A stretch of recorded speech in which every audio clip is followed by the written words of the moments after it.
One day, the team of heroic adventurers summons our hero, Rain, to inform him that he's been officially kicked out of the group. Rin becomes flustered and confused, unsure what to say, and asks them, is this some kind of prank? One of the team members, named Arius, shouts back at him, of course not. Rain notices that the whole team seems perfectly fine with the idea of kicking him out. Rain asks, okay, but I want to know why I'm being kicked out. The witch from the team responds, you want to know why? The reason is as clear as day. You're completely useless, kid. All you do is hold us back. The team's leader adds, you've definitely noticed this yourself, haven't you? You're no good in battle. We're always saving you from danger. The only things you're useful for are scouting and carrying supplies. Do you really think that's important? The leader continues, don't make us think even less of you. Leave your gear before you go. After all, we're the ones who provided it in the first place. The team continues talking nonsense as Rain takes off his gear, leaves it, and walks away. Later, Rain reflects on what to do next with his life,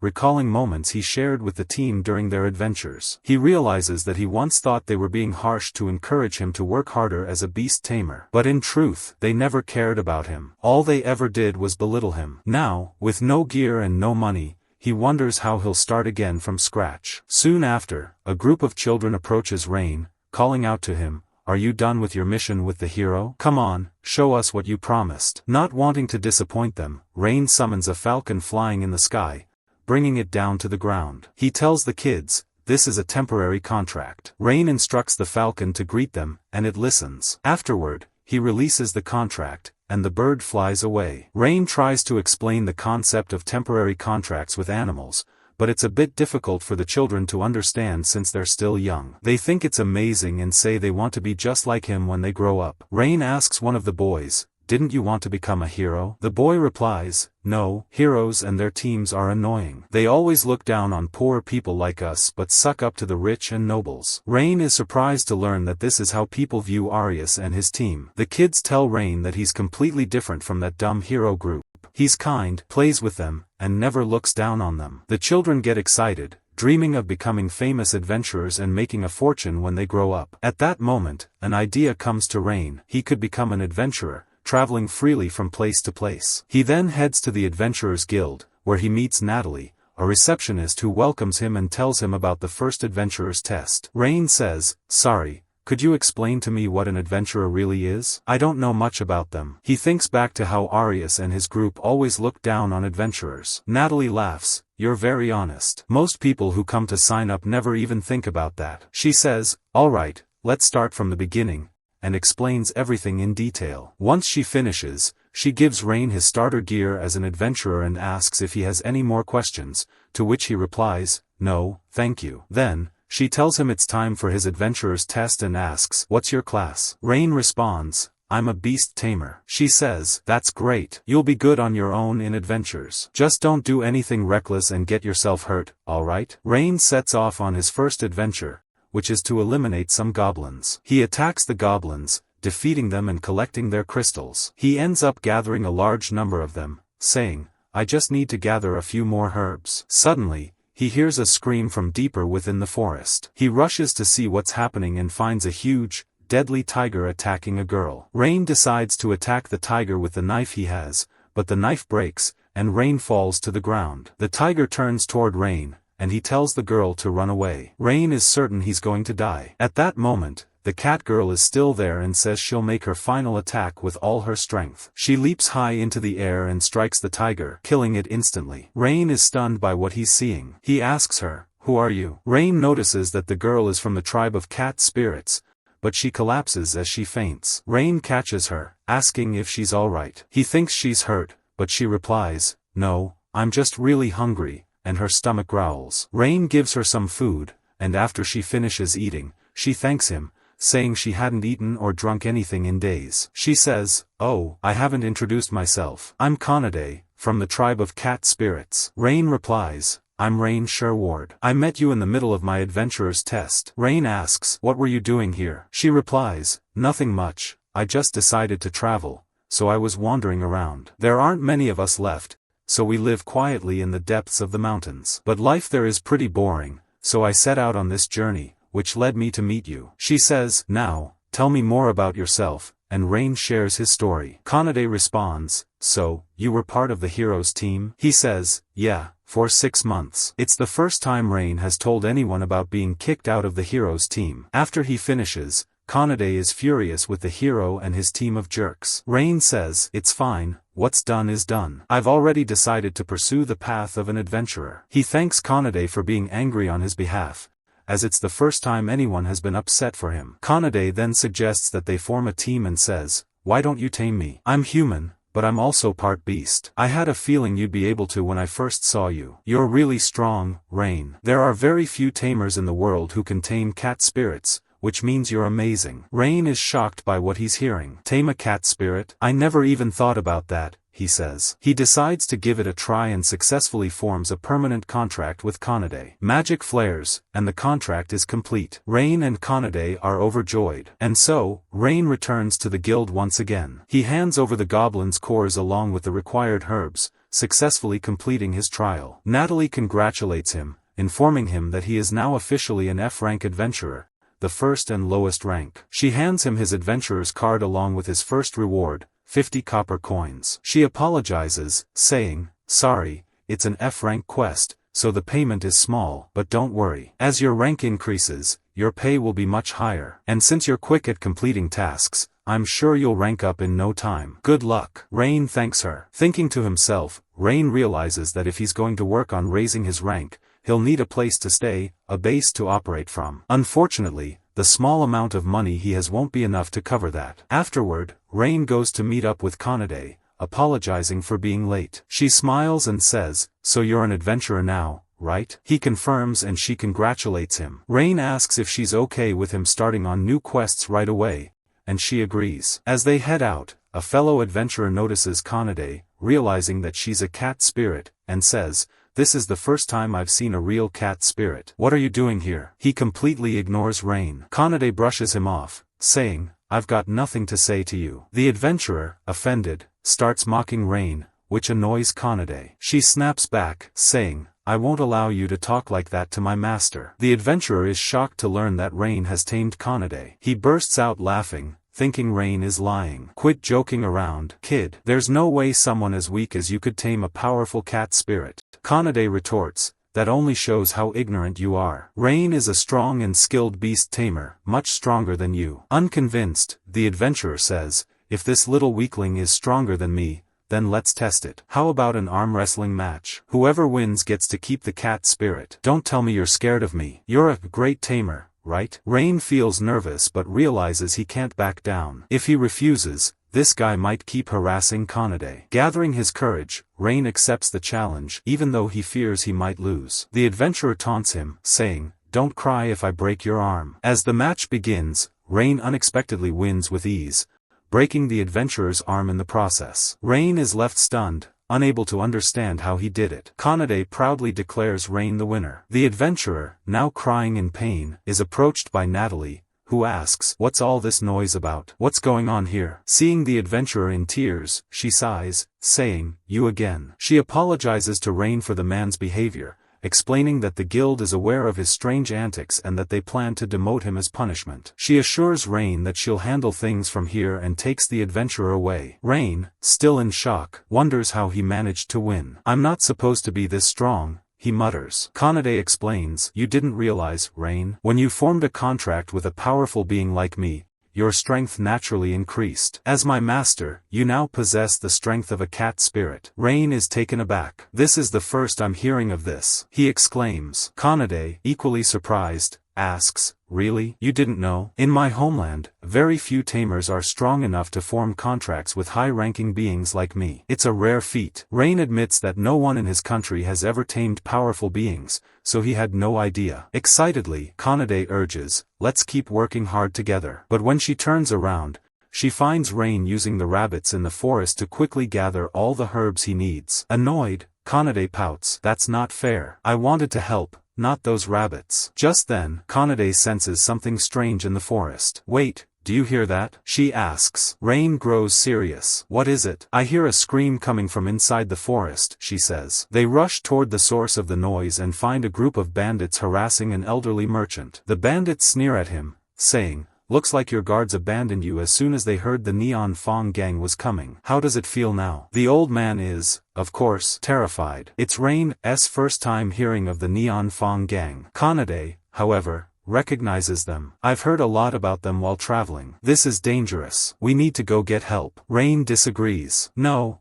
We have to act fast. Otherwise, they'll kill him. There's no time. We have to stop them. Kanade, though hesitant, agrees. Rain suggests they split up. He'll take on the bandits while Kanade protects the merchant. They charge in, taking the bandits by surprise. Rain, now incredibly strong thanks to his newfound power, easily defeats them. Meanwhile, Kanade checks on the old merchant, asking if he's okay. Rain, filled with confidence, manages to beat all the bandits without breaking a sweat. However, Kanade worries that Rain's body might not be able to handle his newfound strength in the long run. As Kanade watches Rain fight, her concern fades. She realizes he's more impressive than she thought. After the fight, Rain asks, "Everything okay on your end?" Kanade nods. Yes, the old man is safe. She looks at Rain in amazement. "You're incredible, Rain. You defeated all of them without any weapons." Rain explains, "I've been trained in martial arts to defend myself while taming beasts." The old merchant thanks them for saving him from a dangerous situation,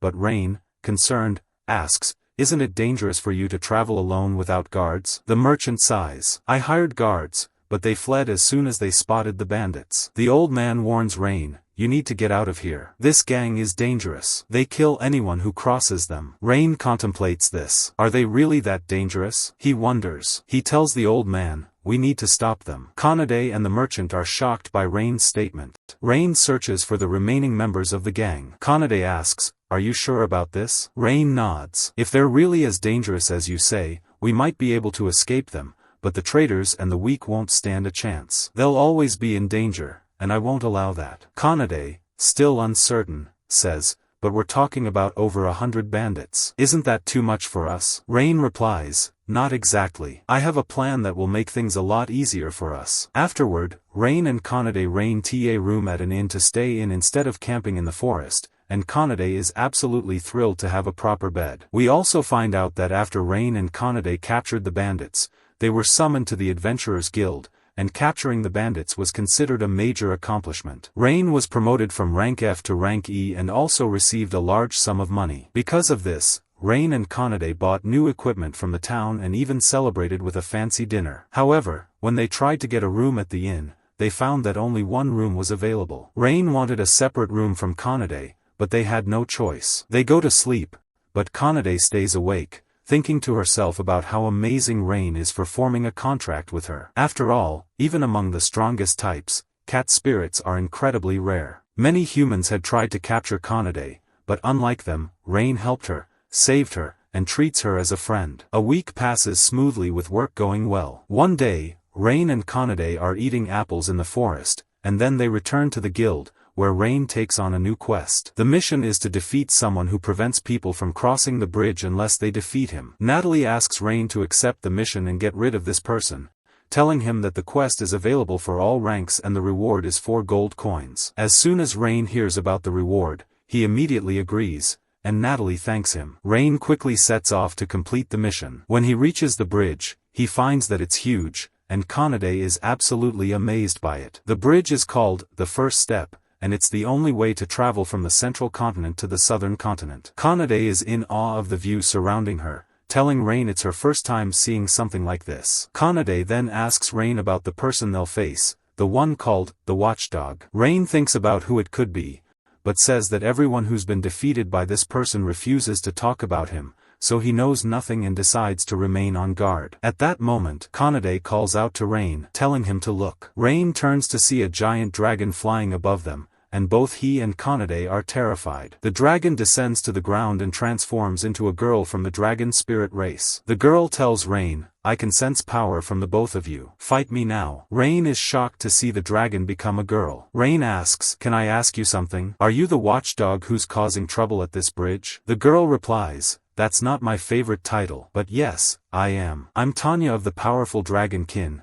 and I'm here for my training." Rain is surprised and asks, "Training for what?" Kanade explains that among the dragon kin, they have to undergo training when they turn 15 to grow stronger. Tanya says, "You're very knowledgeable, but I'm looking for someone strong, and I insist on fighting you both. Rain and Kanade have no other choice, and the battle begins. Rain blocks Tanya's first attack, and then she breathes fire at them. They manage to dodge, but the flames singe Kanade's tail. Kanade becomes furious and attacks Tanya with full strength. The battle between the two rages on fiercely, and Rain is amazed by the sight. He attacks Tanya, but she counters and throws them into the air, preparing a fireball to finish them off. Rain thinks that even with Kanade's newfound strength, they're still unable to defeat her. Tanya unleashes a powerful fire attack, but they manage to dodge at the last second. She tells them, "Impressive. You're the first two to last this long against me." Rain realizes how strong Tanya really is and tells Kanade to distract her for just 5 minutes because he's got an idea. Rain leaves Kanade and sets his plan in motion. The fierce battle between Tanya and Kanade continues. Rain's plan is to form a contract with a bird and send it to gather the other birds. When he returns, he tells Kanade,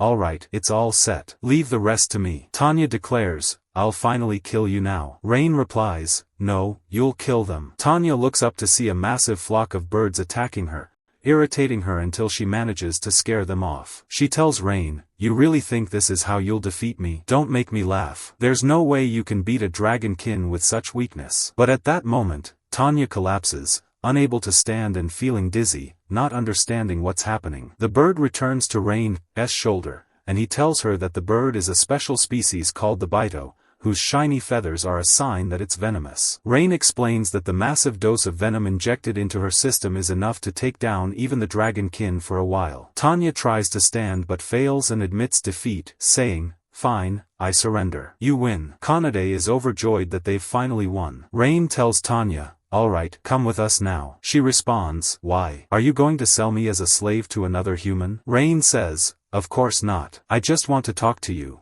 and I need you to promise you won't cause any more trouble." She asks, "And what if I refuse?" Rain replies, "Then I'll be in big trouble." She agrees to listen and walks away. Rain reports back to Natalie that they completed the mission, and she's shocked. She tells Rain, "You're amazing. I knew you could do it. That's why I gave you the mission." She thanks them and says they'll receive the reward once they confirm everything. She then asks about Tanya, who's standing behind them, and Kanade, noticing the horns and tail, wonders if she might be from the dragonkin. Rain quickly says, No, just a girl we met while doing the mission." Tanya almost reveals her identity, but Rain quickly silences her and rushes her out of the guild. Outside, Rain tries to convince Tanya not to reveal her true identity to anyone to avoid causing problems in town. But Tanya just wants to find someone to fight, walking around eager to tell everyone who she really is. Rain stops her and takes her to the forest, explaining that she should never reveal her true identity. She apologizes for the trouble she caused and tells them she had completely forgotten. Rain tells her, "The decision we made for you is that you're free,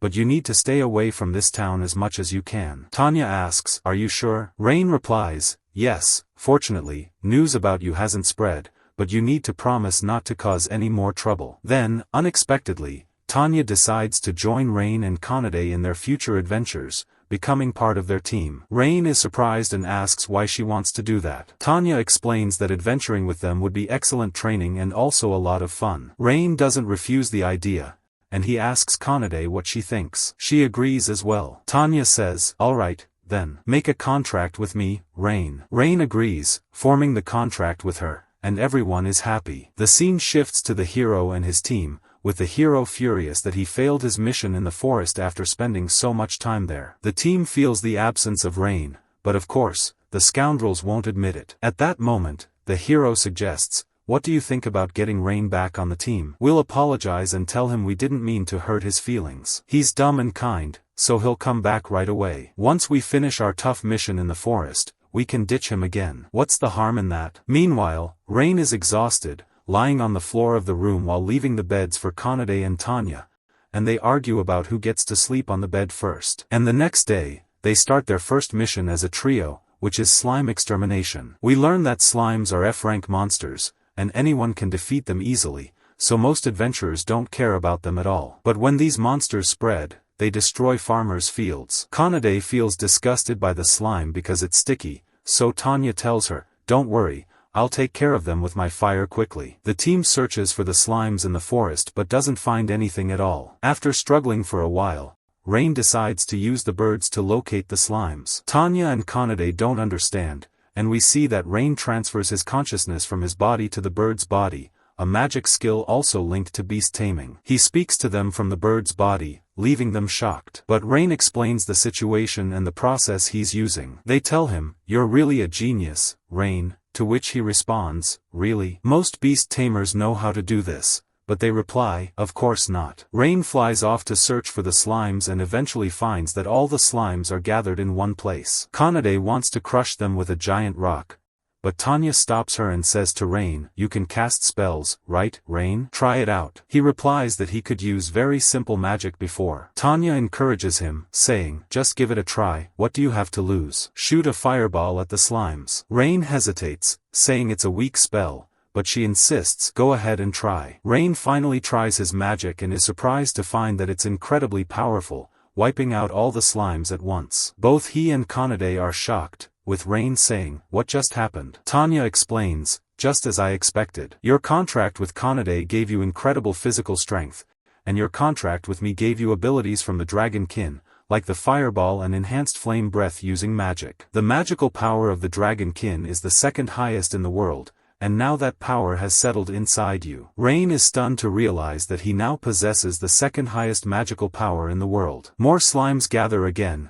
and Tanya sees this as a good chance for Rain to practice his magic casting. She and Kanade cheer him on, and Rain gets excited, asking Tanya to teach him how to best use magic. Rain spends the whole day practicing fire magic on the slimes. Afterward, they return to the guild. Kanade and Tanya wait outside while the children play with them. Rain returns and tells them, "We got a really big reward this time." They go shopping afterward, enjoying themselves a lot, and later they have a delicious meal together. While chatting, Tanya asks Rain, "Where did you learn beast taming?" Kanade adds, "I wanted to ask you the same question." Rain says, "I don't think it's that interesting, you probably wouldn't like it." Tanya insists, "No, come on, tell us." Rain explains that he learned beast taming in the village where he was born. The whole village was full of beast tamers, and both his mother and father were tamers as well. That's why he spent most of his time learning how to tame beasts and even insects. He describes the village as small and beautiful, with no name but a wonderful place nonetheless. But unfortunately, his hometown no longer exists, leaving Kanade and Tanya saddened. They apologize, saying, "We didn't know it was such a sad story, we're sorry." Rain reassures them, "It's okay." They explain that they just wanted to know more about him but didn't mean to upset him. Rain replies, "It's fine, since we're friends, I actually want to tell you more about me." He continues, explaining that the disaster happened when he was 12 years old. His parents were very busy that day, so they weren't watching over him while he trained. Rain spent the whole day practicing beast taming on the village outskirts until evening when he suddenly saw the village on fire. Realizing something was wrong, he rushed back to the village. When he arrived, the entire village was in flames, and he was the only survivor of the monster attack. Soon after, adventurers arrived, having heard of the trouble, and they took him with them. They placed him in the inn of one of their friends, and Rain had to work every day to earn his living, doing whatever he could to survive. That was his life for years. Until exactly 6 months ago, Rain met the heroes team, led by Arios, who was assembling his team at that time. Arios invited Rain to join them, and of course, Rain agreed immediately, thinking that being part of the heroes team would allow him to make a difference in the world. But the truth was far different from what he imagined. In reality, Arios was just using him all along. Rain apologizes to Kanade and Tanya, saying, "I'm sorry the story got so dark. I must seem really pathetic now, right?" But Kanade comforts him, encouraging him by saying, "You're amazing, Rain. You just want to help people, that's not pathetic at all." Tanya tries to console him as well, saying, "You're very kind, but you're also way too shy. But that's not a bad thing either, and we're proud to have you with us." Rain is happy to have become friends with Kanade and Tanya. Tanya, still furious with the heroes team, declares she wants to destroy them if she ever sees them. Kanade feels the same way, but Rain tries to calm them down, and they all continue enjoying their time together. The next day, they start a new difficult mission, fighting orcs, which are stronger and smarter than goblins. They compete to see who can kill the most. Rain reminds them to be cautious and aware of their surroundings, to which they respond, "Don't worry." Tanya, full of confidence, says, "I'm Tanya from the Dragon Kin. There's no way I'd lose to a pack of orcs." She charges ahead recklessly, with Kanade running after her, shouting, "Wait up." Thanks to the strength of Tanya and Kanade, the orcs start fleeing, but the team easily finishes them off. However, one orc pretends to be dead, and when Tanya approaches, it knocks her to the ground and is about to attack. In her fear, she blasts it with fire, killing it, but another orc is about to strike her from behind while she's still on the ground, unable to react. Rain blocks the attack, taking a blow to his arm. In the same moment, Kanade rushes in, hitting the orc in the face, finishing it off. Tanya, worried about Rain, checks on him, but he reassures her, "Don't worry, I'm fine," healing himself with magic. He tells her, "See, I'm okay, don't be upset." But Tanya feels guilty and apologizes, and Kanade asks if he's truly okay. Rain confirms, "Yes, I'm fine, don't worry about me." He suggests they gather the monster cores and head back quickly. They return to the guild, and after receiving their reward, Rain asks Kanade where Tanya is. Kanade explains that she was here a moment ago but seemed a little down, and she felt like Tanya needed some time alone. Tanya is, in fact, sitting alone by the bridge, clearly upset, reflecting on how she messed up and caused trouble for Rain. Just then, a little girl approaches her and greets her, asking, "What did you beat today?" Tanya replies, "I didn't really do anything." The girl says, "Are you hurt? If something's bothering you, you should always say it right away. That's what my mom always tells me." Tanya smiles and says, "Your mom is very wise." The girl responds, "She is, but she keeps making me eat my vegetables," causing Tanya to chuckle. "Thanks for checking on me, but I'm fine now," Tanya reassures her. The girl beams and says, "Great, see you," and runs off. Rain arrives soon after and checks on Tanya, who apologizes to him. He reassures her again that everything's fine, calming her down. They return to the inn and sleep. In the morning, they head out on their new adventure, but just then, Rain encounters the hero's team, his old party. Rain was shocked, and Arios, the hero, said, "I haven't seen you in a while, Rain. How are you doing now?" Rain looked tense and didn't reply. He simply told Tanya and Kanade, "Let's go home," and they started walking away. Arios called out, "Wait, don't be so harsh. We were teammates, after all. We're really sorry. We should have been kinder to you." Rain became even more agitated, and Tanya said, "From what I understand, you're supposed to be the hero's party, right?" Arios was about to tell her to mind her own business when he noticed they were both from the powerful races, one a cat spirit, the other a dragonkin. "Two from the powerful races? What are you doing here?" Kanade answered him, "What do you see? We're Rain's friends." Arios was stunned, replying, "Impossible." He continued, "Oh, I get it. So the talentless Rain chose to serve you both as well, right?" Rain interrupted, "You came here to make me an offer, didn't you?" Arios nodded, "Yes, this is something beneficial for both of us. You know about the Forest of the Lost, right?" Rain replied, "Yes, my last job was the preliminary exploration and preparing to face the monsters of that forest." Arios explained, "When we faced them, they were tougher than we anticipated. The path inside the Forest of the Lost keeps changing, pushing you further off course, and the monsters are more than the four of us can handle. We ended up retreating after the first week. That's why, Rain, I'm asking you to help us complete this mission." Rain was shocked by their audacity. Arios continued, "Your creatures would make it easier to transport supplies and explore." Rain, full of anger, responded, "Do you really think I'll agree to this nonsense?" Arios arrogantly answered, "It would be an honor for you to contribute to the hero's party. Isn't that right, team?" The knight chimed in, "Sure, Rain may be useless in combat, but he has a few benefits." The rest of the party echoed these demeaning sentiments. The witch added, "You should be grateful we're letting someone as useless as you return." It was infuriating how confident they were despite being so despicable. Arios then said, "You heard them, Rain. You'll help us, won't you?" Rain snapped back, "No. Go ask someone else." He told his party, "Let's go." But the healer from the hero's team tried to guilt-trip him, saying, "What we're doing is necessary to save the world." She explained, "Deep in the forest is a noble artifact crucial for defeating the cursed beast king, called the Shield of Truth." Rain responded, "Really?" Arios confirmed, "Yes, we forgot to mention it." The healer added, "Without that shield, we'll never defeat the cursed beast king, and the monsters will spread their corruption across the land." Rain recalled his childhood and thought about how important it was to prevent the monsters from returning, or history would repeat itself, bringing destruction everywhere. He remembered his village burning, but also remembered how poorly the hero's party treated him. After considering both sides, he agreed, "Fine, I'll help you." Arios smugly responded, "You should have agreed from the start and saved us the trouble." The team continued to insult him, saying, now let's head to our base and discuss the details. But Kanade and Tanya stopped them. Kanade said, I don't like any of this, but since Rain agreed, I won't object. However, you all need to apologize to Rain first. Arios replied, what are you talking about? I already apologized. Kanade insisted, no, we need a real apology. Tanya added, you kicked Rain out, and now you're asking him for a favor? The least you can do is apologize properly.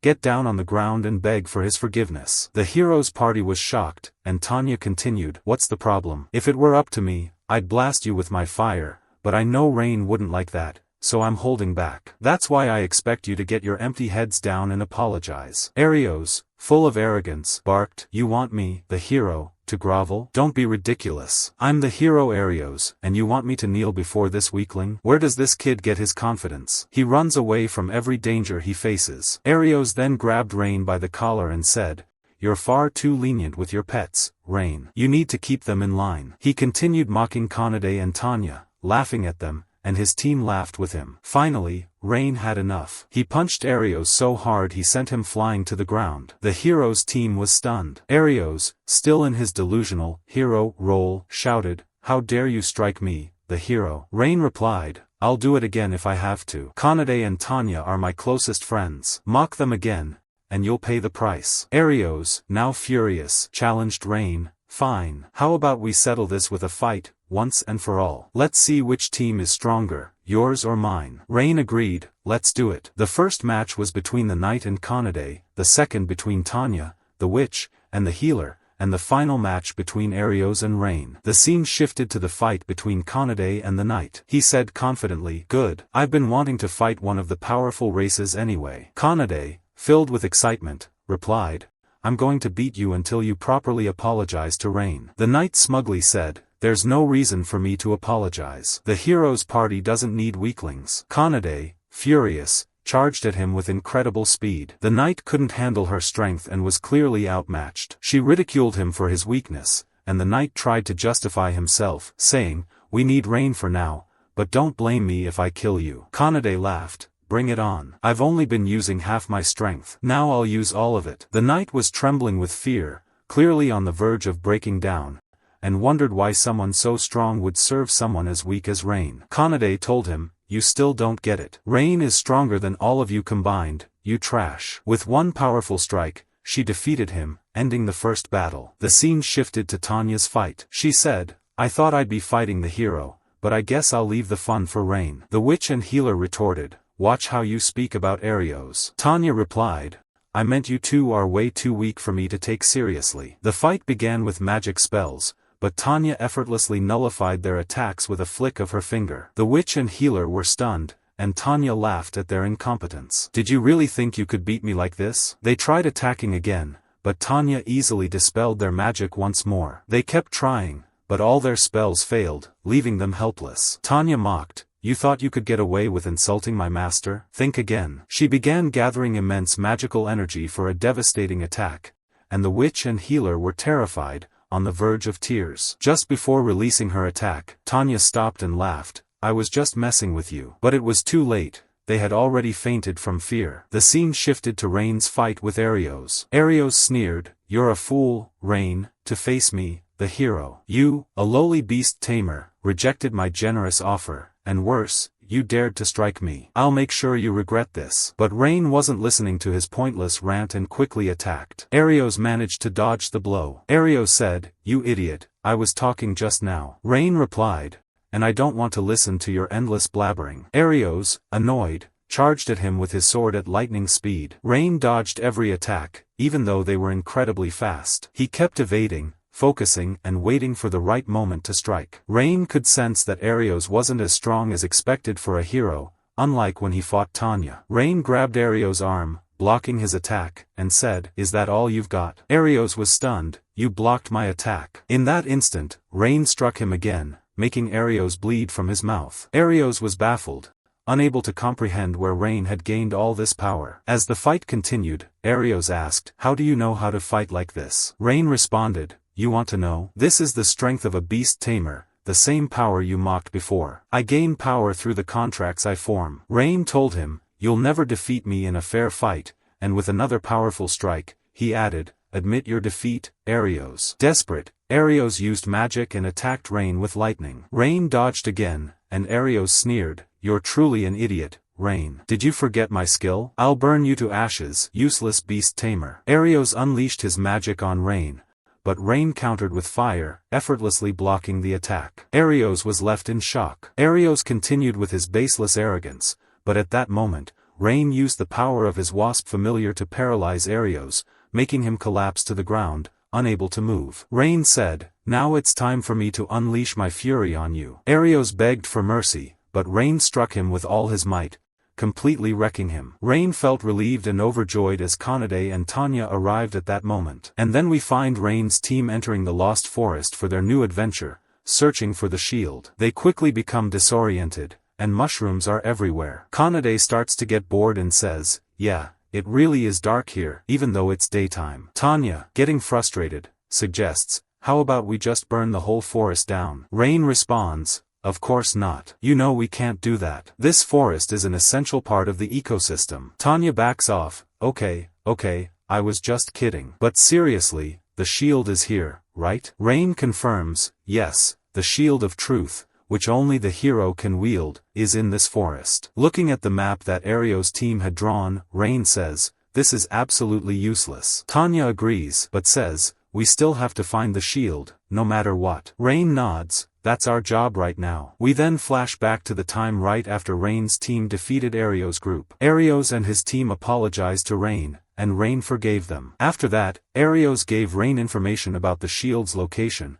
explaining that it's guarded by a monster deep in the forest. He also stressed how important the shield is for defeating the cursed beast king. Arios urged Rain to retrieve it quickly, emphasizing that, as the hero, he knew the world's fate was at stake. Kanade and Tanya both felt like Arios was trying to boss them around again, and Kanade, irritated, said, "I really doubt your apology is genuine." Rain calmed them down, saying, "It's fine. We've already accepted the mission." Returning to the present, Rain is now contemplating his next move. Kanade asks, "Are you really going to help that hero? I really don't like the idea." Tanya adds, "You don't need to help those idiots. I could defeat the cursed beast king on my own." Rain reassures them, "I appreciate your concern, but we still need that fool Arios. He's the only one who can defeat the cursed beast king." They reluctantly agree, but say, "We're only doing this because you're way too nice, so we have to look out for you." Kanade adds, "I'm glad you always act with such honesty and integrity." Rain thanks them for their trust. Tanya then points out, "Too bad you don't really know how to use this map, right?" Rain replies, "Don't worry, we're just going to change our course." He then calls for his bird familiar, which comes to him,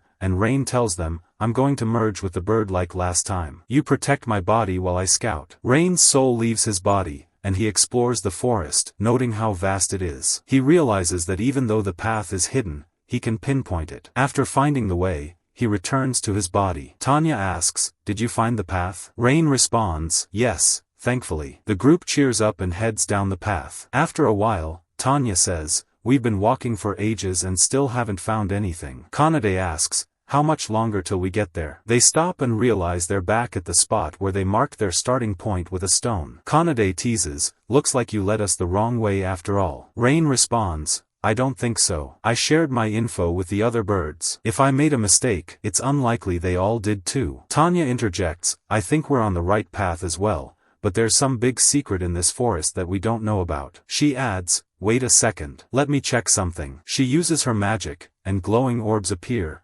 guiding the team through the forest. They follow the orbs until they reach a tree known as the illusion tree. Tanya explains that this tree's magic causes people to lose their way repeatedly. She asks Kanade, "Can you destroy this tree? If we remove it, we'll be able to find our path." Rain objects, "Isn't there a way to break the barrier without destroying the tree?" Tanya replies, "The barrier is too strong. I can remove it, but it will take a long time." Kanade insists, "But if we waste time, that idiot hero will make fun of you, Rain, and I won't let that happen. So let me just destroy this tree quickly." As Kanade prepares to attack the tree, a voice suddenly tells them to leave the place immediately. Kanade hesitates, feeling a surge of fear, and stands frozen. They keep hearing the voice ordering them to leave, but they can't figure out where it's coming from. At that moment, a fairy emerges from the tree, leaving the team stunned. We learn that these fairies are among the strongest and have magical powers far greater than even the dragon folk. Additionally, the last time humans saw a fairy was 2 years ago. Fairies view humans as enemies because humans have destroyed forests to harvest resources. After tensions escalated,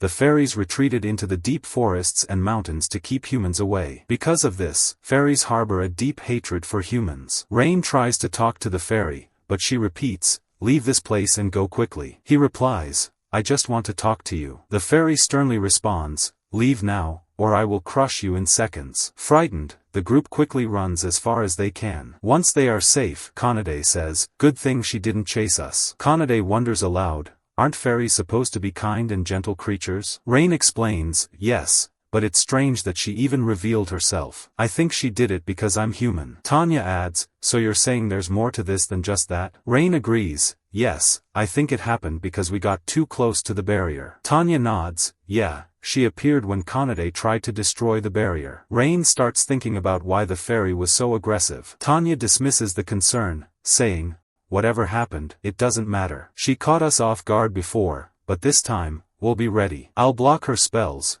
and Kanade will destroy the tree. That way, we won't have to deal with her anymore. Right, Rain?" But Rain disagrees, "No, I think it's better if I try talking to her again." Tanya and Kanade are both shocked. Tanya protests, "How? She wasn't interested in talking at all." Kanade adds, "Yeah, it's not safe at all." Rain convinces them, and they eventually agree to his plan. Rain approaches the fairy again. She repeats, "Leave this place." He replies, "We're not your enemies. We just want to talk." But the fairy insists again, "Leave now." Rain continues, "We didn't come here to harm the forest. We just need to complete a task and then we'll leave." The fairy points her magic at him, saying, "If you don't leave, I will destroy you." Rain bravely responds, "Attack me if you must." The fairy is taken aback by his response. Rain adds, "Do whatever you want to me, but please don't harm my teammates." The fairy warns, "In that case, I will destroy you right now." She conjures magical arrows aimed at finishing him off in seconds. Kanade and Tanya try to intervene,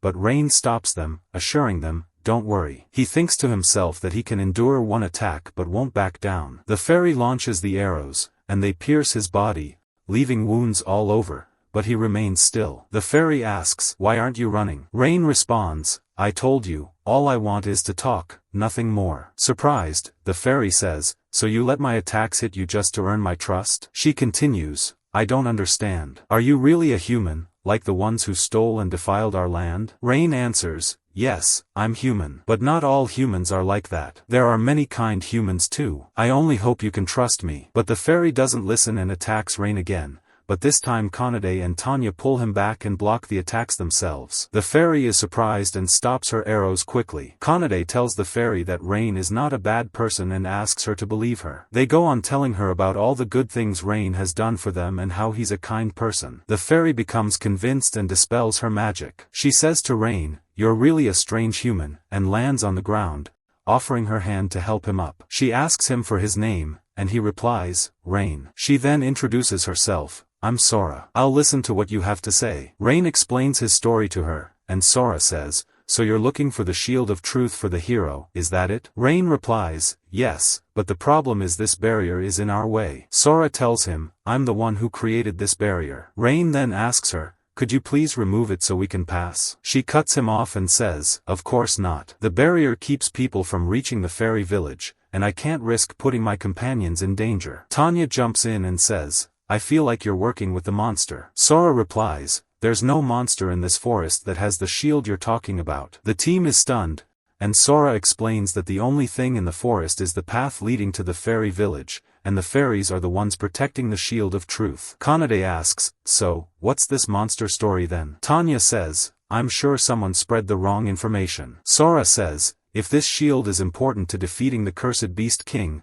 then I'll give it to you." One moment. She opens her dimensional bag, takes out the shield, and hands it to them. The team is thrilled to have the shield and complete their mission. They thank Sora, and Rain asks her, "Is there anything we can do to repay you?" She replies, "No need, I was just doing my duty." Kanade then says to Rain, "Let's head back to the city and hand over the shield." Rain agrees, and they thank Sora again. As they're walking away, Rain suddenly stops, feeling like something's wrong. He goes back to Sora and asks, "Sora, is something bothering you?" "I don't know what it is, but that's just my feeling. Even if it's a small thing, I'd like to hear it from you. Since you gave us the shield of truth, I want to help you too. Sora hesitates and says, actually, before stopping herself, thinking that revealing it could endanger them as well. She finally says, no, there's nothing. Rain reassures her, don't worry. Even if it's dangerous, I don't mind helping you. Tanya adds, don't worry. This is just how Rain is, always too nice for his own good. So why not give us a chance to help you? We're strong too, you know. Sora then says, since I consider you trustworthy,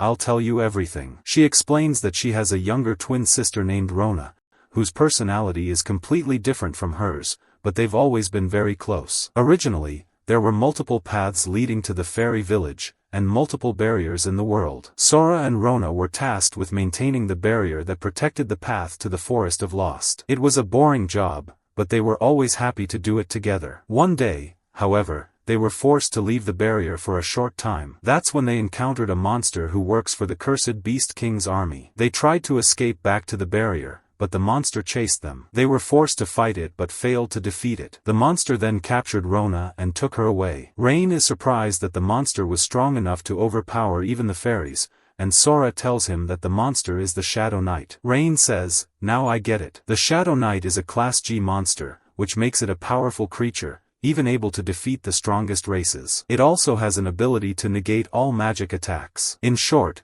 only physical attacks can hurt it, which makes the fight with fairies completely unfair. Sora explains that the Shadow Knight ordered her to remove the barrier, and in exchange, he would release Rona. But Sora refused to put the rest of the village in danger. She went to the village leader for help, but he told her that it would be better to abandon her sister for the safety of the village and that it was their fault for leaving the barrier unguarded in the first place. At this point, Rain comforts Sora and tells her that he will save her sister. He gently reassures her while she cries. Rain asks Sora where the knight is, and she tells him, over there, in that area, and Rona is there too. Rain says, alright, leave the rest to us, and they head out to rescue Rona. Sora tells them, I must come with you. But Rain responds, you can't. If he realizes you broke your deal with him, he might kill Rona. I know you're worried about her, but please, wait here. She replies, alright, I trust you all, but please, fight cautiously and take good care of yourselves. They go to the Shadow Knight's location and find him sitting there with Rona tied up in a tree above. The team prepares and attacks the knight all at once. Rain hurls a fireball at him, but the knight remains completely unaffected and says,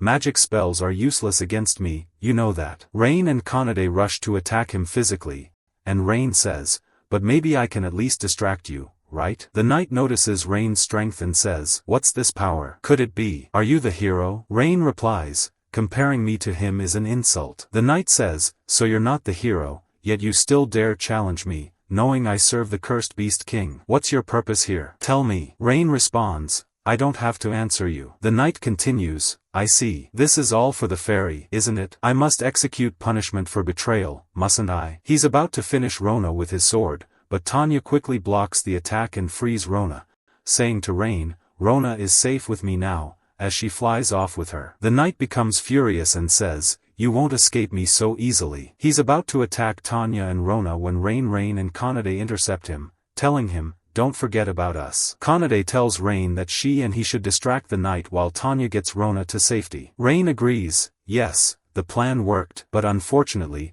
we haven't defeated him yet. He thinks to himself, even with Kanade's strength, we're barely holding our own against him. The Shadow Knight grows enraged, saying, don't underestimate me, you insects. He launches a powerful attack that devastates the entire area around him, but Kanade and Rain manage to dodge it. Rain tells Kanade that he'll pin down the knight, and she should strike him with all her strength to finish him off. Rain then looks for Arbai bees and makes a contract with them, charging into battle alongside them to paralyze the knight. He thinks to himself, maybe paralysis won't work on the Shadow Knight, but I have no other choice. The bees swarm the knight, and Rain casts a strengthening spell on Kanade. She feels an immense surge of power and attacks the knight, finally taking him down. Kanade is overjoyed and says to Rain, what did you just do to me? I felt an incredible power all of a sudden. Rain explains, it's a unique spell for tamers. Basically, it temporarily boosts your natural abilities. I couldn't use it before, but Tanya's magic helped support me and made it possible. Tanya then arrives and reassures them that Rona is safe,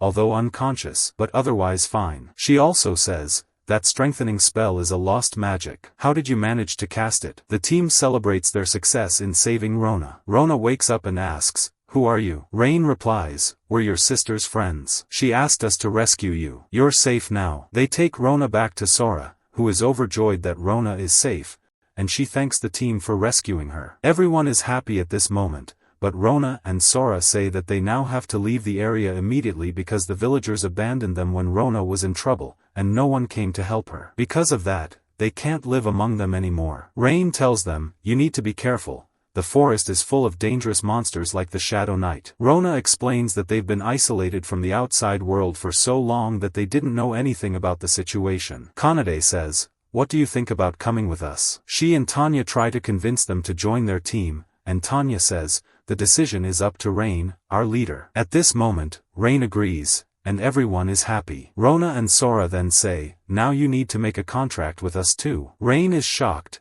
and they tell him that since he already has a contract with Tanya and Kanade, they also want to be of benefit to him. Rain agrees and makes a contract with them too. But Rain is completely exhausted from making contracts with two powerful beings at once and is about to collapse. Rona and Sora catch him and ask, "Are you alright?" Rain replies, "Yeah, it's just a bit of dizziness." They tell him, "Lean on us for support." Later, Rain goes to deliver the shield to the worthless hero, while his team watches from a distance. Rain presents the shield of truth to the hero, who is shocked and asks, "What's going on?" The hero says, "That's strange. It's only been 2 days since you left." Rain responds, "Yes, and we completed the mission in just 2 days." The foolish hero stands up and says, "Impossible. It took us a whole week, and we still couldn't get it. This shield must be fake." Rain tells him, "If you think that, then go ahead and examine it." The healer uses appraisal magic on the shield and confirms that it's indeed real. Everyone is stunned, and the worthless hero wonders how they could have succeeded so quickly. The hero looks over at Rain's team and sees Rona and Sora,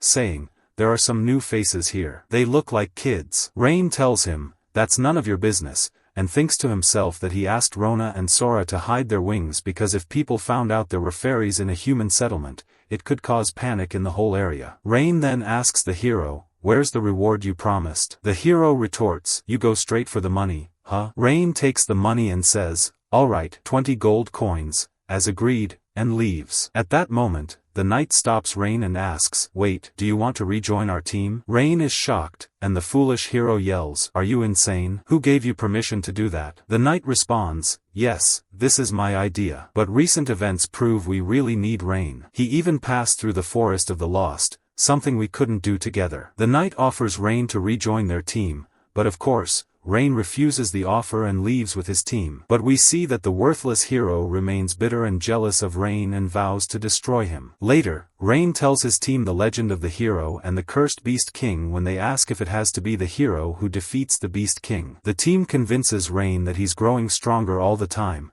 and in the end, he'll be the one to defeat the cursed Beast King himself. They all laugh and feel very happy. In the morning, the team wakes up and goes to have breakfast. Tanya tells Rain that he needs to get new equipment to match his current strength. Rain tells them that he has plenty of money from the last job with the hero, so he's okay with getting new gear. He thinks to himself that he needs new equipment to become stronger and protect his friends. After that, Rain goes with the team to the market to buy equipment. However, Rona and Sora are very nervous and scared of being around so many humans, fearing someone might discover they are fairies. Rain reassures them, but Sora says that even though he reassured them, they are still scared. Rona mentions that they have been isolated from real life for a long time, but then they notice that Tanya and Kanade are mingling very well with the humans and interacting with them normally. At that moment, some kids come over and start joking with Rain. Rona almost reveals her true nature in front of the children, but Rain and Sora stop her. Rona then asks them why they stopped her, saying that when someone asks her to perform, she must oblige immediately. Sora reminds her that if she uses magic,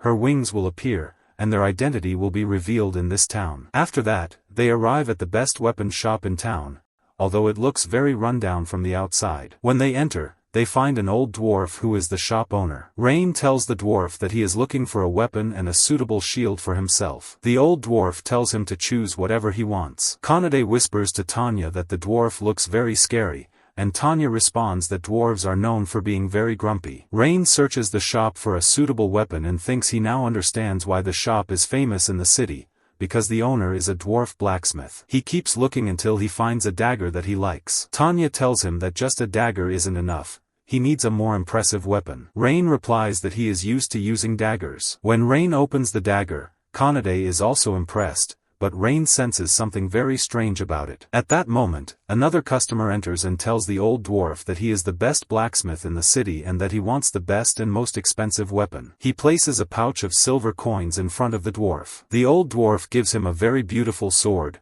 and the customer is very happy, takes it, and leaves. Rain goes to the dwarf and asks if the weapon he just sold was really the best he had. The old dwarf looks at him sharply and asks what he means. Rain tells him that the sword is just a beautiful showpiece but would be very weak in actual battles. He also mentions that all the weapons in the shop seem to be the same, implying that the dwarf might be hiding something. Tanya, Kanade, Rona, and Sora are surprised by Rain's words, but the old dwarf smiles, laughs, and tells him that he has an excellent eye. He admits that Rain is right. All the weapons he made in his free time are the ones displayed, and none of them are special. Rona exclaims that this is 100% true deception. The old dwarf then shows Rain a magnificent collection of swords, and Rain is amazed by their high quality. Rain asks the dwarf why, if he can make such amazing weapons, he treated the previous customer like a fool. The old dwarf explains that it was a test of passion. Nowadays, people earn money and come to buy good weapons without considering their individual skills or weapon preferences. They even discard the finely crafted weapons if they can't use them well. For us blacksmiths, the weapons we make are like our children. It would be selfish if I wanted only good people to use them. The team understands the old dwarf at that point. The dwarf then asks Rain how he could distinguish the weapons. To the dwarf, all the weapons seem excellent to mislead people. Rain tells him that he doesn't know exactly, but it might be because he is a beast tamer. When taming an animal, he observes it carefully and learns all its behaviors, making him suspicious of everything, not just because of the situation with the dwarf. The old dwarf tells Rain that he likes him and that from that moment on, Rain will be one of the people for whom he will craft special weapons. Rain is very happy, and Kanade and Tanya tell him that he is as amazing as ever. The old dwarf then tells Rain that he has a problem. He doesn't have any materials to make weapons at the moment. He needs a certain rare metal. Rain then goes to the guild and gives the request to Natalie to assign someone to find the metal for him. After that, Rain and the team also go to find the metal so the old dwarf can make him a weapon too. They head towards the mine and are getting very close to it, enjoying themselves. Kanade comments that it feels like they are on a picnic, but Rona and Sora are exhausted from walking and are completely worn out. They rest for a while on the way, and since it's very hot, they go to the lake to relax for a bit. The girls enjoy themselves in the lake while Rain rests under a tree and falls asleep. After that, they set off again towards the mine, finding the situation at the tunnel very suspicious. Kanade asks Rain if they are going in,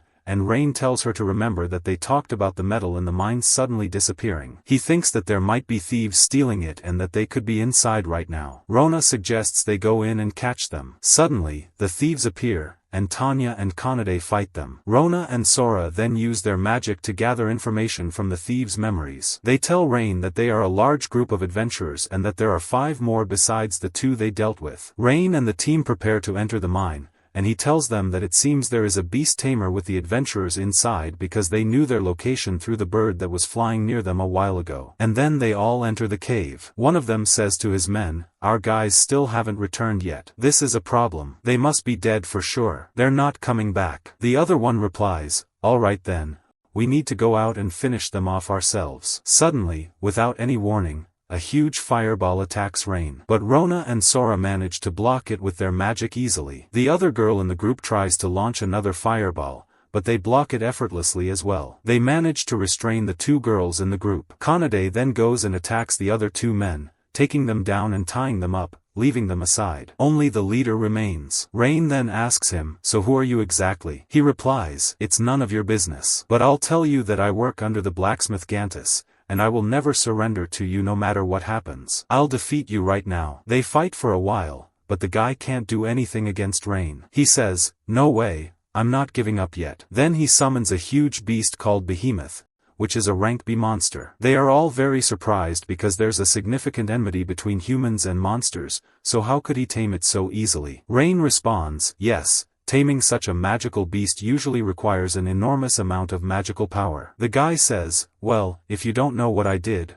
I'll tell you. I managed to tame this beast since it was 10 years old, so it can adapt to me. Then he commands his beast to attack Rain. The beast charges at Rain, knocking him down. As the cave starts collapsing, Kanade grabs all her friends and they rush outside. The beast continues attacking Rain, preparing to deliver the final blow, but Kanade intervenes at the last moment and saves him. She says, "Look, no matter what you say, I'm here to fight with you whether you like it or not." Rain replies, "I don't need you, I can fight on my own without you. I don't want you involved in this." But he asks her, "Can you capture that guy while I deal with the beast? He's the one controlling it." The beast attacks Rain again, but this time he dodges its strike, saying to himself, "I've figured out its moves, it can't hit me anymore. But I still need to act quickly before the entire cave collapses." Meanwhile, Kanade manages to capture the guy. Rain then says to him, "Alright, tell your beast to stop attacking, or we'll kill you." But the guy refuses and orders his beast to finish Rain off. The beast attempts several times to kill him but fails each time. Rain thinks to himself, "There's only one way left. I'm not sure if it'll work, but it might cost me my life." The beast charges at him again, but Rain manages to stop its movement completely. The guy asks, "What did you do to my beast?" Rain replies, "I've managed to tame your beast for myself. It's normally impossible to steal someone else's taming, but since I'm strong enough, I can do things like this." The tamer says, "Impossible. I've never seen anything like this before," and orders his beast to attack Rain with all its might again. The beast becomes confused and doesn't know what to do, then gets frustrated and tries to attack its tamer. But Rain intervenes and saves him just in time. Using his fire power, he kills the beast before it can strike him down. Afterwards, they all regroup, and Rain says, "We've interrogated all the captives. They all admitted they got their weapons from Gantus. Since he tricked them all, they decided to get revenge by stealing the metal he uses to forge his weapons so he couldn't make more." They go to the old man and he says, "I know I've done a lot of wrong things in my life and fooled many customers because I never liked them. So I know I'm a failed blacksmith, and you don't need to tell me that." Rain replies, "I know you're a failed blacksmith, but you still have time to correct your mistakes. We all make mistakes, but a true failure is someone who can't fix them. The strong and good ones are those who can fix their mistakes and start anew. The most important thing is that you learned from your errors." The old man says, "I can't believe a boy your age is giving me advice, but you're right. I made mistakes and I'll start a new chapter. And the beginning will be your sword, the first one I make for you." Rain says, "Alright, I also need you to make me a dagger and some gloves." Meanwhile, we return to Alice, who is choosing someone from his group. He rejects one of the applicants for the role. The applicant asks, "Why did you reject me?" Alice replies, "Didn't you tell me before that you're a beast tamer? How can you only tame one animal? You wouldn't be able to do anything on your own." The man replies, "No, I can tame bigger types like bears and birds." Alice says, "Look, you can't tame more than that." The applicant asks, "Is there anyone who can do more than that?" The man replies, "No, it's impossible. No one can do that." Alice says, "That means you're much worse than him since you can't do that either. Look,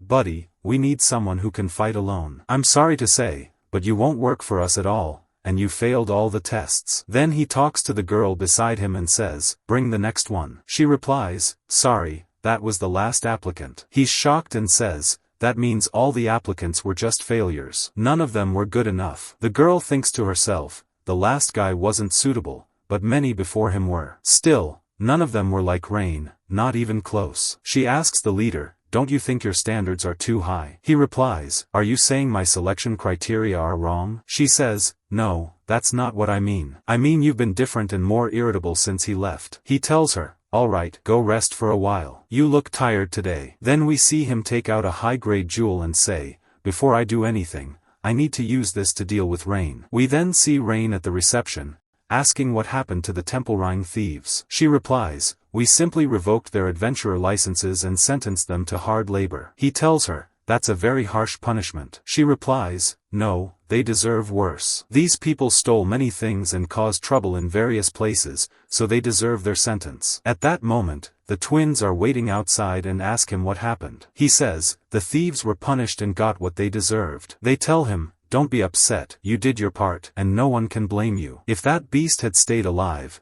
it would have been a huge threat to the city." Rain replies, "Yes, you're right. So, what do you think about taking a walk around the city today? The weather is nice." They agree, and as they stroll around, they enjoy some sausages, which they really like. Afterwards, they sit together and ask him, What ability did you gain when you formed a contract with us? Rain is puzzled and asks, what ability? They explain to him, yes, you gained certain physical abilities when you form a contract with Kanade, and you also got magical power from the dragon girl. So, you should have gained a magical ability when you formed a contract with us. Do you feel any different? Rain replies, no, I don't feel any different. They are surprised and ask, how is that possible? Surely your magical power must be stronger than before. Rain is curious and asks them, what stronger magic? They tell him, this stronger magic is much more powerful than advanced magic. It's a technique only we can use, and now we can't use it anymore.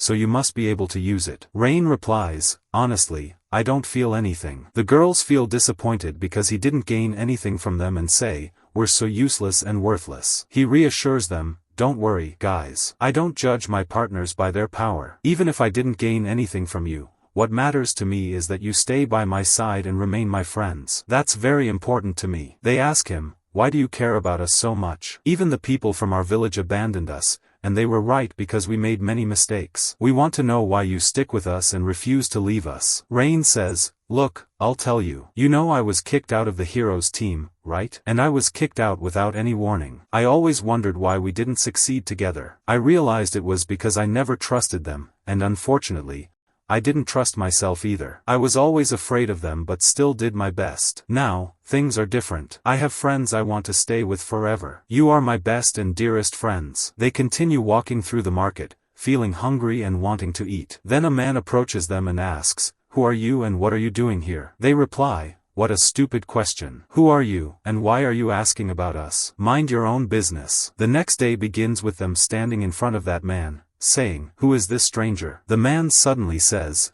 I must take these kids with me. Rain gets angry and asks him, what are you saying, man? And who are you anyway? What do you want from us? The man replies, listen, my name is Ajay, and I am the son of the governor of this area. If you agree to what I'm saying, you will become very rich and see a lot of luxury. In short, I will turn your lives 180 degrees. But the twins say, we are not coming with you. Ajay responds, fine, it's your choice. I advised you, and it's up to you. Suddenly, he signals his guards, who gather around them. But Rain, in just 1 second and with ease, knocks all the guards to the ground, and they can't get up. Then he tells Ajay, we won't surrender, and you better leave now for your own good. Ajay says, no, I won't leave now, and orders his men to raise their swords against all the townspeople. Rain then tells Ajay, give me those girls with you, or I will kill all these innocent townspeople. Rain thinks to himself, what should I do? The guards are spread throughout the town. If I try to save someone, I won't be able to save the rest. The twins tell him, we can help because no one knows we have magical power. Rain replies, okay,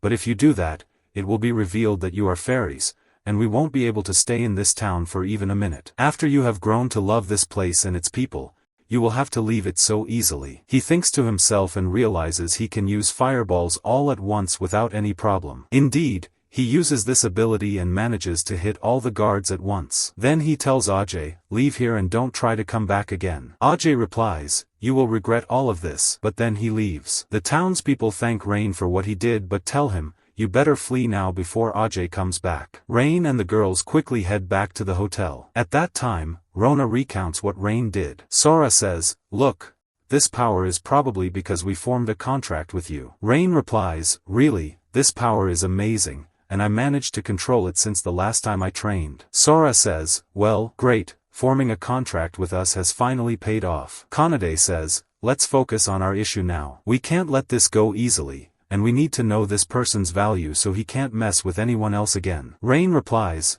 okay, but I found out from the townspeople that this person is evil and has a lot of power. He kidnaps women he likes and assaults them. Tanya asks, even if he is the governor's son, how has he been left alone without being arrested? They realize it's because the governor doesn't have any other children, so he spoils him and gives him whatever he wants, basically born with a silver spoon in his mouth. Sora asks, why don't the knights arrest him? Rain replies, it's because they can't find any evidence against him, so they leave him alone. Tanya says, it's time to burn down their castle and show them when to mess with the people. I will never stay silent about this. Rain thinks to himself, I want to get rid of them, but I'm also worried about the girls and all the townspeople. Honestly, I want to leave here in any way possible. Kanade says, admit it, I know what you're thinking. You want to leave the town. Rain is very surprised and asks her, how did you know that? She replies, we've known you for a while now, 9 episodes to be exact. You want to save the townspeople.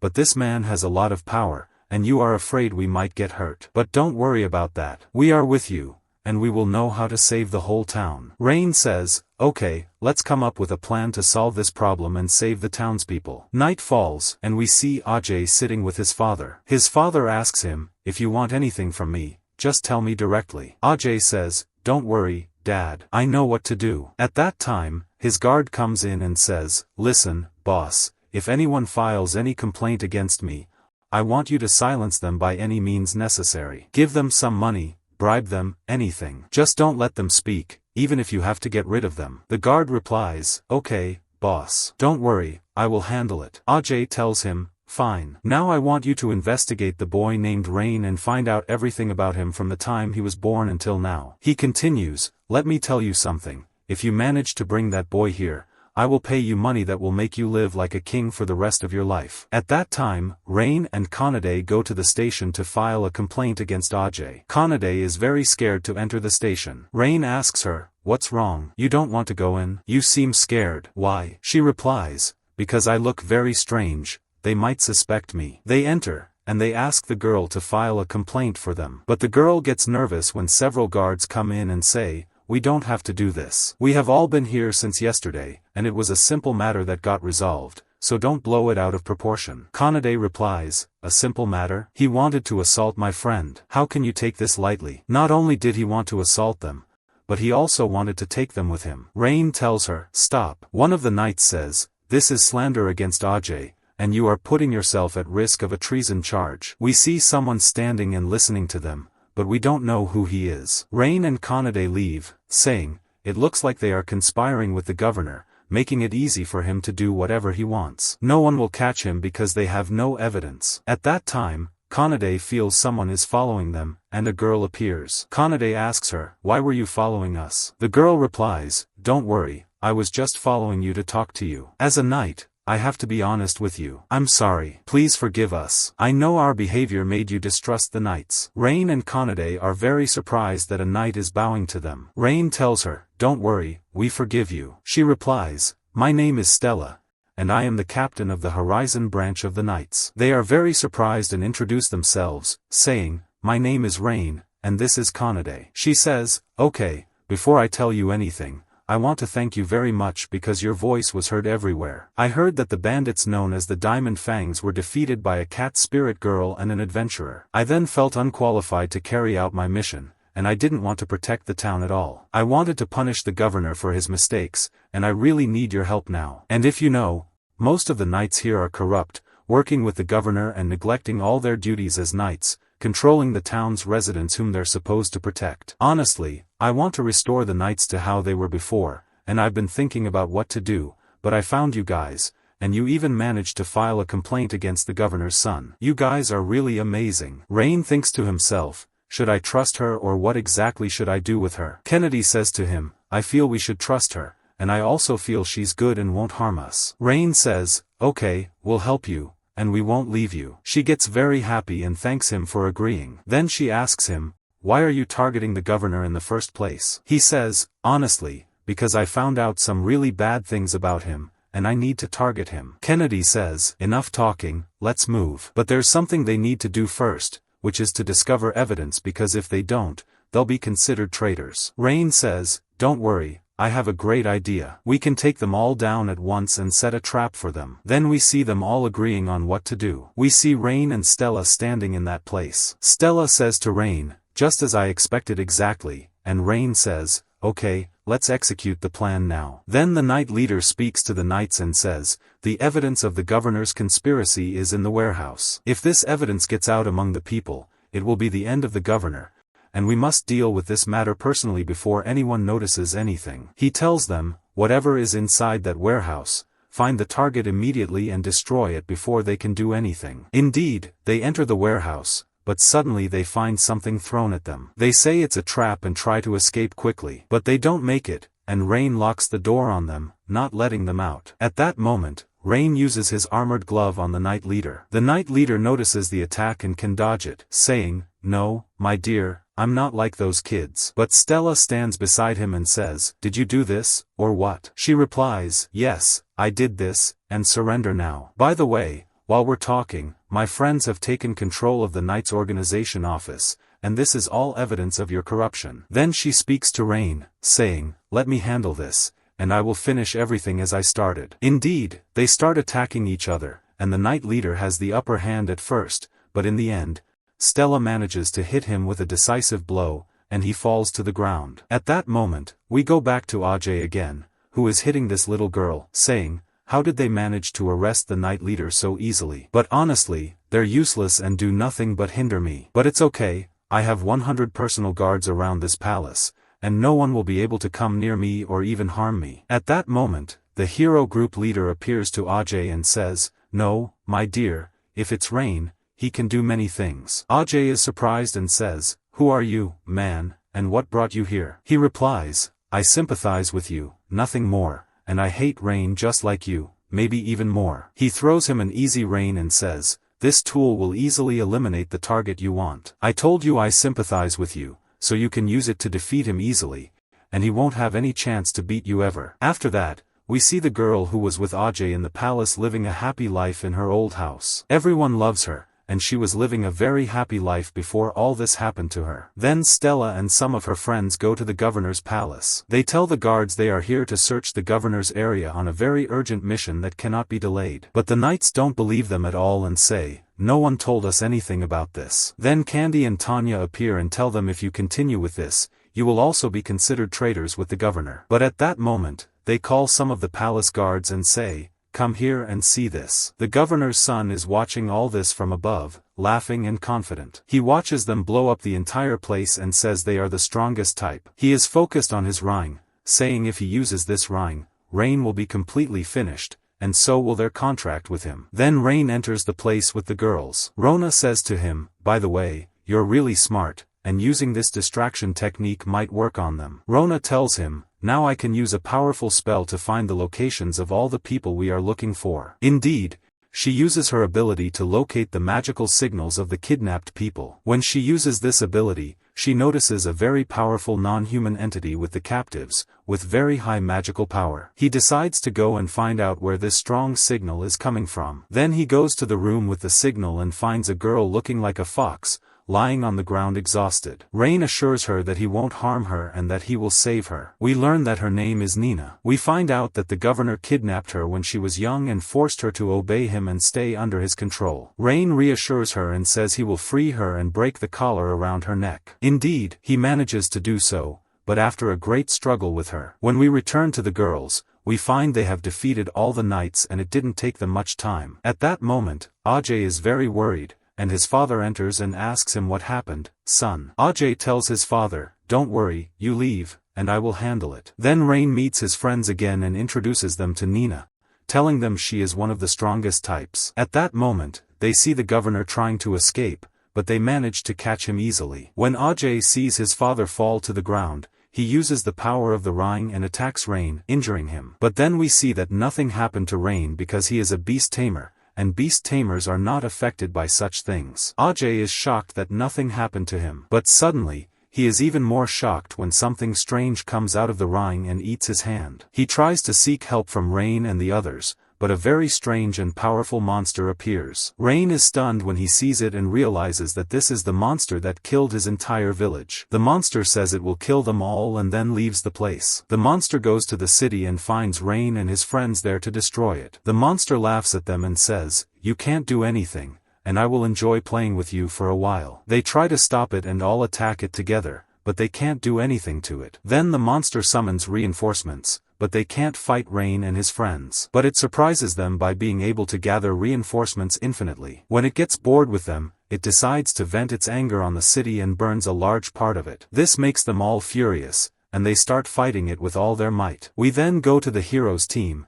and the leader's friends tell him that they must be in the village during this demonic attack. But they say, no, our job is to defeat the Demon King, not a weak demonic attack like this. But what they don't know is that he actually wants all this to happen to kill Rain. Then Stella talks to their soldiers and motivates them to win the battle and save the city. She then talks to the twins and learns from them that they will transport the city's residents with their ability. Indeed, they go to the townspeople and residents and tell them that these twins will transport them to a safe place away from the demonic attack. The townspeople and residents listen to them and enter the transport area to go to a safe place. When we return to the battlefield, we see that the townspeople are also helping in the fight, attacking some of the monsters. Even the blacksmith, Gantes, helps the residents by giving them free swords to attack the monsters. At this time, Rain wants to reach the demon to strike it directly. Nina appears and tells him that she can help and that she's tired of feeling useless. Rain listens to her and carries her on his back until they get close to the demon. Then Nina uses her teleportation magic to bring Rain closer to it. Indeed, Rain manages to use his power to trap the demon and deliver a fatal blow to kill it. Nina at this point keeps saying she wants to help Rain more and stay with them. Rain agrees, and they manage to form a contract between them, and everyone is happy about it. Then Rain and the rest of the girls go to the guild and meet Stella there. She says to him, "I came here to ask them to create a system to protect the city. I wanted to thank you because if it wasn't for you, I wouldn't have been able to do any of the things that happened. Now everything is fine, and we managed to get rid of the old night system." They sit together afterward, and everyone is happy when they learn that Rain reached rank D. He is surprised that he managed to do that. She tells him, "You were able to do that because you easily exposed the governor's crimes and saved the city." Rain is also happy and says, "Alright, I'm treating you all tonight to celebrate this occasion." Then Rain talks to the guild deputy and says, "I came here looking for a new place to live because in our old house, I sleep on the floor since there's no space at all." The deputy agrees and says, "That's easy, considering all you've done for us. We need a hero like you to stay close." After that, they all go to look for a house and start searching among the houses, but they don't find anything they like. Finally, Rain settles on a particular house, but the guild deputy tells him, "There's one problem with this house, it's full of ghosts." When they enter the house, they find everything moving, and a ghost appears in front of them. They all get scared and try to fight her, but they can't do anything to her. In the end, Rain manages to calm her and says, "You look like a kind ghost and won't harm us." We learn that this girl was killed long ago, which is why she became a ghost and now lives in this house. She says, "Since you all are staying here, I will leave." But Rain tells her, "No, stay with us. It won't be a problem if you remain here." The girl is very happy with Rain's decision because now she will have new friends. Then we see the heroes team in the city trying to bully a merchant. But the man tells them, "You are not a hero team at all. Where were you when the city was attacked?" The leader gets angry and tries to hit him. In contrast, Rain is living his life happily, content with what he has achieved, even though he had nothing since his village was destroyed.